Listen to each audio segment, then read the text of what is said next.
It was just after 7:45 p.m. when Emily Carter, a 26-year-old trauma nurse, finally stepped out of Ridgeway Medical Center in Asheville, North Carolina. Her back ached, her scrubs were stained with the day's chaos, and the bags under her eyes told stories no one asked about. For the 6th day in a row, she had stayed 2 hours past her shift, covering for a colleague with a sick child. That's just who Emily was: kind, selfless, the person everyone depended on. But when she returned to her small apartment, a quiet, one-bedroom tucked into the edge of a wooded neighborhood, the silence was deafening.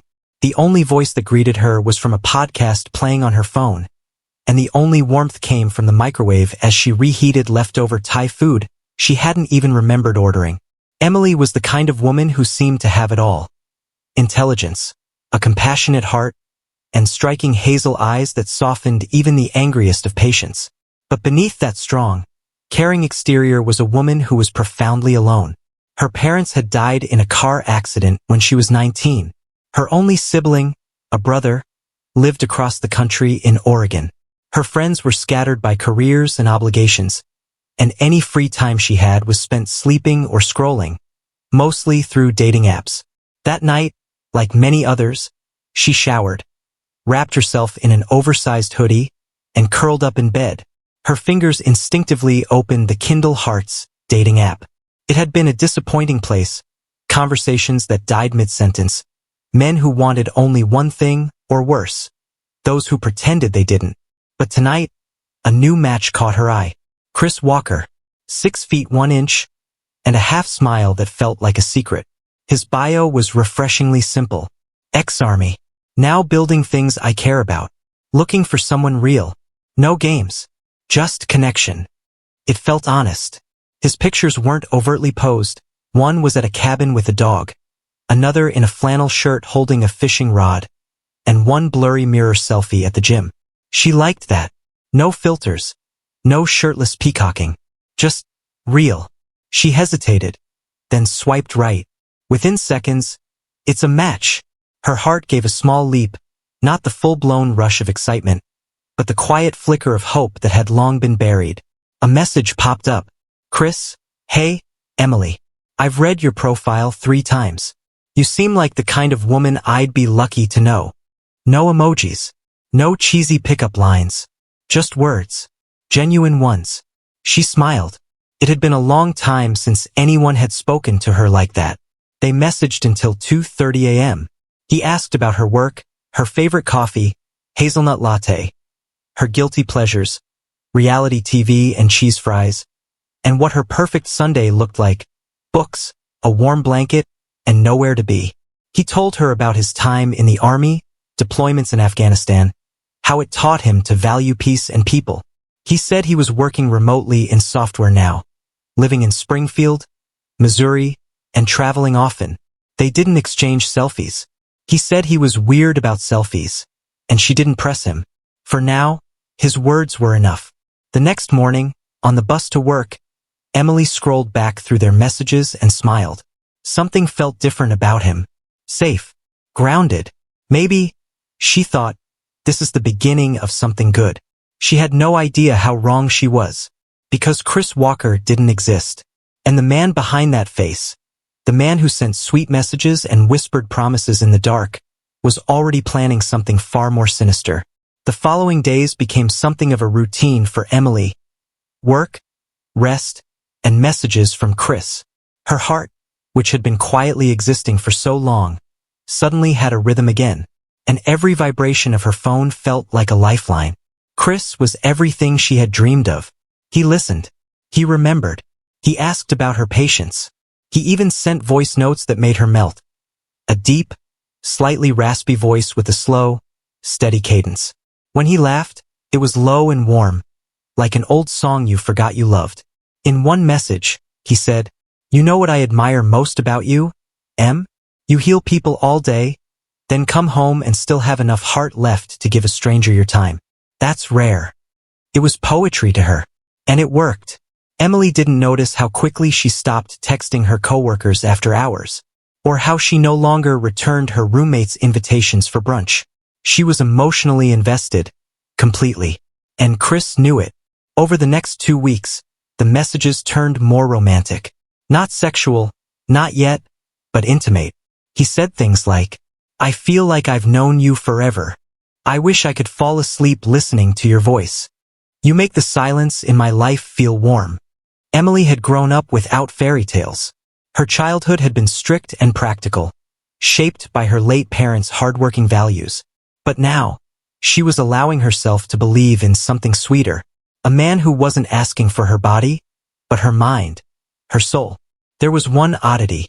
They never video chatted. At first, she didn't think much of it. He had excuses ready. His webcam was broken. He was on the road.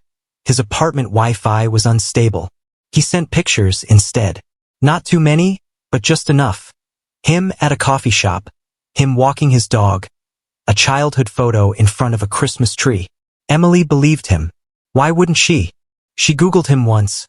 Chris Walker, Springfield, Missouri, but found nothing alarming. The name was too common, and she chalked it up to digital privacy. He claimed he was off the grid on purpose. After leaving the military. "People are weird," he said. "I try to keep my real life real." The only person with any suspicions was her roommate, Kelly. One night, as Emily sat on the couch grinning at her phone, Kelly glanced over and said, "Still talking to Mystery Man?" Emily chuckled. "Chris. He's different." "Yeah, different like a ghost." "You sure he's even real?" Emily frowned. "Don't do that. I'm just saying, no video calls? That's shady. You're smart. Don't let your heart get ahead of your brain." Emily didn't argue. She just went to her room, shut the door, and resumed her late-night conversation. That night, Chris said something that sent her stomach fluttering. "I've been thinking, maybe you should come visit me. I know it's fast, but I feel like we need to stop wasting time. I want to hold you. I want to prove I'm real." It was bold. It was sudden, but something about it felt right. Emily paused before replying. She stared at her screen for a long time. Her fingers trembled slightly, unsure of what she was saying even as she typed it. "Okay, I'll come." Chris replied immediately. "Best decision of your life." He sent her an address to a small town just outside Springfield. He said he was staying there temporarily while working on a cabin he had inherited. It was peaceful, he claimed. The kind of place people only saw in postcards. He promised they'd spend the weekend talking, hiking, drinking wine under the stars. Emily smiled and whispered to herself, maybe this is how stories begin. But she didn't know. This story wasn't a romance. It was the beginning of a nightmare. The days leading up to the trip were electric. Emily had something to look forward to for the first time in a long while. Between shifts at the hospital and late-night chats with Chris, she meticulously planned her journey to the Missouri cabin. She didn't tell many people about it. Only Kelly, her roommate, and briefly her brother via text. But she didn't mention details. She left out the part where she'd never seen Chris on video. She left out the part where he was staying in a secluded town, not Springfield proper. She left out the address, even to herself. It sounded sketchy. But love, even if it's only the illusion of it, has a way of muting alarms. Chris had told her to fly into Springfield Branson National Airport. From there, it was a 45-minute drive to the cabin town of Hollow Creek, a place that didn't show up on Google Maps unless you zoomed in closely. He said he'd have a driver waiting with a sign. "You'll be safe, I promise. I wouldn't bring you here if I wasn't serious." Emily trusted him. Still, there were cracks she was beginning to notice, however faint. A few days before her flight, she asked for a video call, just a quick one, to see his face before they met in person. Chris responded in a panic. "Babe, please don't freak out. I dropped my phone in a sink yesterday. My camera's busted. I ordered a new one, but I totally get it if you need to see me before coming. I just don't want to delay this moment we've both waited for." He sent another photo, more flattering than the others. A tight smile, better lighting, and this time, a hoodie with a logo she didn't recognize. Something about the photo felt off, but she buried the thought. Later that night, Kelly found her on the couch scrolling through dresses. "You're really doing this?" she asked. Emily looked up. "Yes. I know you think it's stupid. I think it's dangerous, Kelly replied bluntly. You've never seen this guy's face move. For all you know, it could be some 40-something creep using stock photos. Emily rolled her eyes. He's not. I've talked to him every day for almost 2 months. He knows me better than anyone. That's not a compliment, Em. That's how people get pulled into stuff they can't escape from. Emily stiffened. Thanks for the support. Kelly sighed. At least give me his number and address. Just in case. Emily paused, then wrote both on a sticky note and handed it over. If I don't call you within 24 hours of landing, start yelling. Kelly tried to laugh, but something in her stomach twisted. On the day of her departure, Emily wore soft makeup and her favorite denim jacket. She checked her phone obsessively. No new photos from Chris. No video call. Just, flight safe? I'm counting down the seconds. She smiled, more nervous than excited now, and replied, boarding now. See you soon. It was a short flight, just under 2 hours. The plane landed under a slate-gray sky. As she walked through the terminal, she scanned the crowd until she saw a man holding a sign. Emily. He was tall, wearing a dark baseball cap, and didn't look like Chris at all. In fact, he didn't resemble any of the photos. He offered a casual smile. You must be Emily. Chris sent me. He's finishing up some work at the cabin. Said to bring you straight there. A knot formed in her gut. Are you family? He hesitated. Yeah, cousin. No name. No ID. No introduction. Just trust. Emily stood frozen for a moment, her luggage handle trembling in her palm. Every instinct told her to ask more. To call Chris. To leave. But the man's voice was calm, his tone practiced. Look, if you want to call him, go ahead. But service is crap up there. He said you might be nervous. That's why he sent someone to meet you. Safer than a cab. She reluctantly followed him to a dusty silver SUV. And in that moment, just one split-second decision. She left behind the world of safety, logic, and reason, and crossed the invisible line into danger. The SUV's engine rumbled low as it pulled away from the airport. Emily sat in the back seat, gripping her phone tightly. She tried texting Chris, but the signal was already fading. No service. The man driving hadn't offered a name. He wasn't particularly chatty either, just quiet, focused on the road, chewing gum aggressively and tapping his fingers against the steering wheel to the beat of some faint country song playing from the radio. The farther they drove, the more isolated it became. The city faded into farmland. Then farmland became dense patches of trees. She noticed the sun starting to dip low into the treetops, painting the sky in dark orange hues. The roads narrowed. Paved gave way to gravel. Her anxiety crept up her spine. This doesn't feel right. You said it's Hollow Creek? She finally asked, breaking the silence. The man didn't turn around. Yeah. Few more miles. What's your name? A pause. Then, Jake. She waited for more, but none came. She checked her phone again. No bars. No GPS. Nothing. What the hell am I doing? As they passed a rusted road sign that read Old Pine Trail, Emily swallowed hard. There were no lights, no houses, just dense forest and occasional animal sounds. Everything felt eerily still. Finally, after nearly an hour, they turned down a rocky dirt road. A rusted gate creaked open. Through a thicket of trees, she saw it. A cabin. Old, dark wood, slanted roof. No visible lights. Not a single other structure nearby. Jake pulled up, cut the engine, and got out without a word. Emily followed slowly, dragging her suitcase, heart pounding. Chris inside? She asked. Jake nodded but didn't look her in the eye. Go on in. She hesitated. The front door stood slightly ajar. She pushed it gently.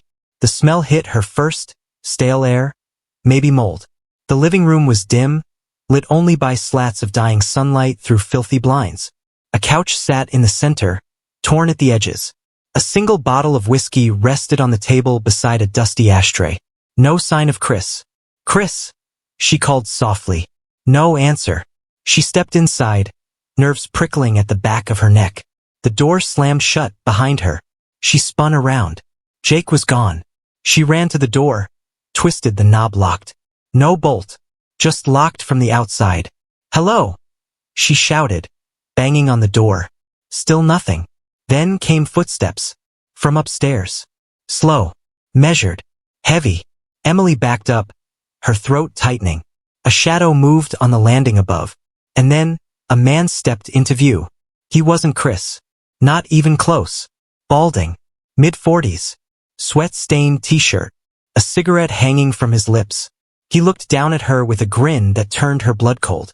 "You're even prettier in person," he said. Emily couldn't speak. Her legs felt like jelly.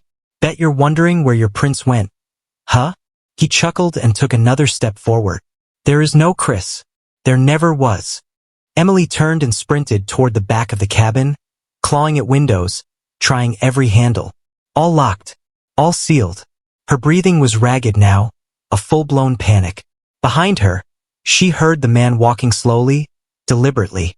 "No need to scream. No one's gonna hear you out here."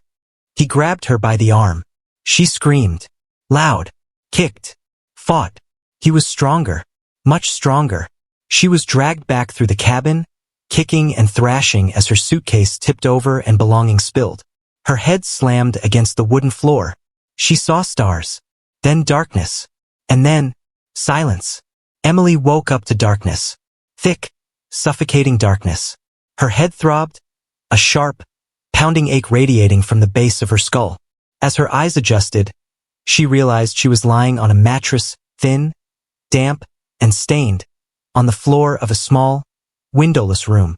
Her wrists were bound. So were her ankles. A foul taste coated her mouth. Her jacket was gone. Her bag, gone. Her phone, vanished. She tried to scream, but her throat was too dry. All she could manage was a hoarse whisper. "Help!" The silence that followed was heavy, broken only by the soft humming of something electrical. Maybe a small refrigerator or generator nearby. The walls around her were unfinished wood. Bare. No insulation. No light switch in sight. Just 4 walls and one heavy steel door bolted from the outside. The room stank of mildew and something worse. Something rotting. Emily's breath came in gasps. Her chest heaved with terror. Then she heard it. Footsteps. Slow. Deliberate. Getting closer. The bolt outside scraped. Metal on metal. Then the door creaked open, revealing a sliver of yellow light. He stepped in. The man from the stairs. He was holding a tray, a bottle of water and a peanut butter sandwich. He placed it on the floor and crouched next to her. "You hit your head. Bet it's pounding." Emily flinched as he reached out to touch her forehead. She turned her face away in disgust. He smiled, as if pleased by her fear. "Name's Mark," he said. "Not that it matters. I've gone by a lot of names." She didn't respond. He kept talking. "You're not the first, but you might be the last. I'm getting tired of running." She stared at him in disbelief. "You? Catfished me. Lied. Why me?" Mark leaned in close, his breath hot and sour. "You were easy. A nurse. Empathetic. Lonely. You wanted to be loved so badly, you skipped every red flag." Tears spilled down Emily's cheeks. Not just from fear, but from shame. She had trusted him. She had believed every word. He stood and walked toward the door. "I'll leave you some food, but scream again, and I'll make you regret it." Then he was gone. The door slammed shut. The bolt clicked, and Emily was alone again, with nothing but her fear, a throbbing headache, and the terrifying knowledge that no one knew where she was. She didn't sleep. Hours passed, or maybe it was days. Time had no meaning in that box. She forced herself to eat the sandwich, to drink the water. She had to stay strong. She had to think.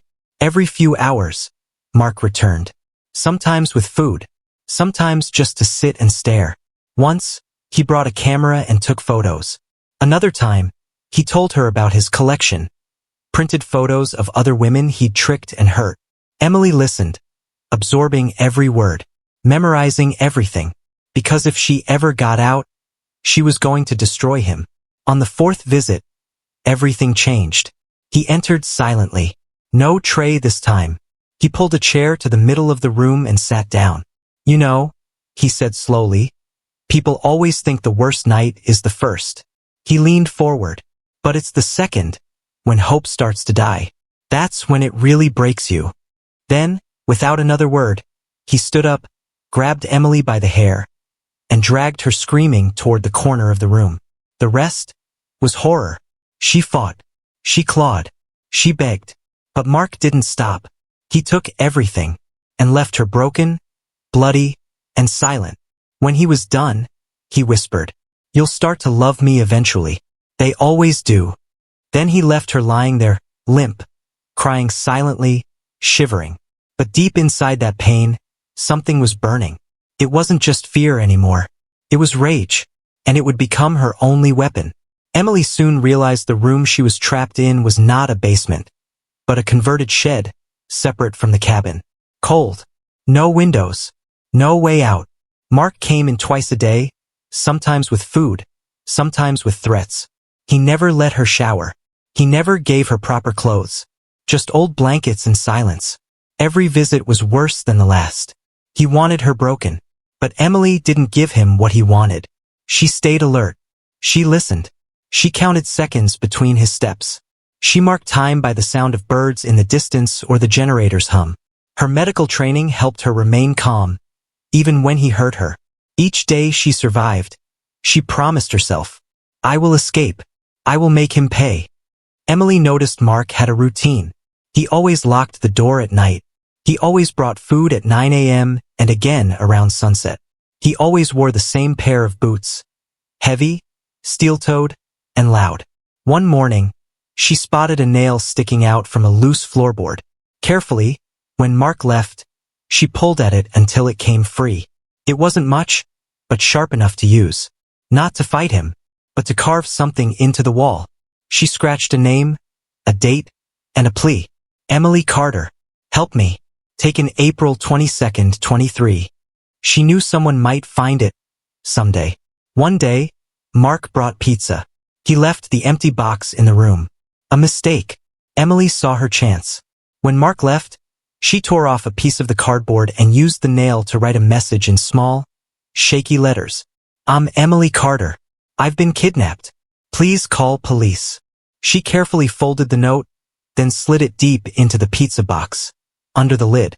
That night, she asked sweetly, "Can you throw out the trash? It's making the room smell." He smirked, proud of her submission, and agreed. The note was gone. Hopefully, to someone who'd read it. At a gas station nearby, Lena, a teenage employee, was cleaning the trash bins behind the store when she found the pizza box. She opened it. She saw the note. At first, she thought it was a joke. But the writing was messy, desperate, and the name, Emily Carter, felt real.